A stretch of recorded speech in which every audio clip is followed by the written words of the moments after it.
c'est ça? Oui, oui, tout à fait. Et donc, nous sommes très reconnaissants aux promoteurs américains d'avoir choisi notre centre comme seul centre français pour participer à cette étude. Et ce matin, effectivement, c'était plus une procédure de faisabilité, puisqu'il y avait cet inconnu anatomique dont nous ne connaissions pas tout à fait l'issue.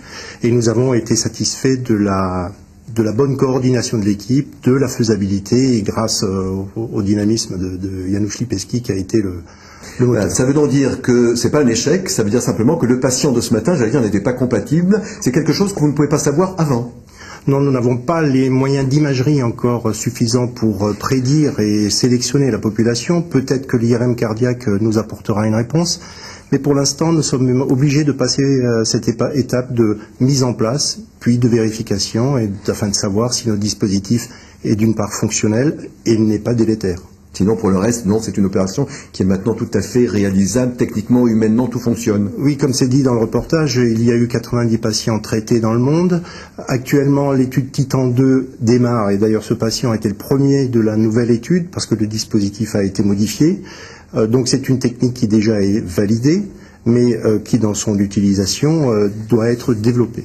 Ça veut dire que cette pathologie ne peut pas être soignée autrement?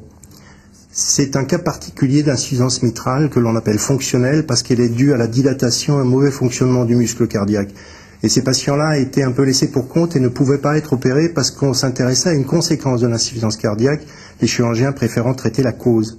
Et là, on se rend compte avec ce dispositif qu'en traitant cette conséquence de façon non opératoire, puisqu'on n'ouvre pas le thorax du patient, on peut améliorer secondairement la fonction ventriculaire gauche et surtout obtenir un état fonctionnel que l'on mesure par des tests de marche pour ces patients. Beaucoup de patients sont concernés par cette pathologie particulière? Oui, l'insuffisance cardiaque est devenue un peu le fer de lance d'ailleurs dans la prise en charge des pathologies par les réseaux, et c'est une pathologie extrêmement importante dans le nombre de patients que ça concerne, dans son coût, et le dispositif Carillon est un des outils qui peut permettre de traiter une partie de ces patients. Rapidement, dernière question, vous allez recommencer le 21 octobre prochain. Ça veut dire qu'à terme, on peut imaginer que cette opération va devenir, j'allais dire, pas banale, mais va pouvoir se faire de façon plus normale quand? L'espoir, c'est que cette intervention devienne routinière et puisse être,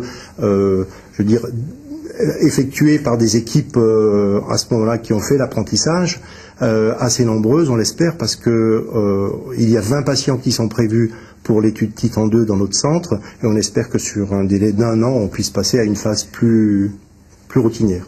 Christian Chandrin, merci d'avoir été avec nous. Rendez-vous donc maintenant le 21 octobre. Merci. Dans le reste de l'actualité, conséquence de la sécheresse du printemps dernier, après la Haute-Loire,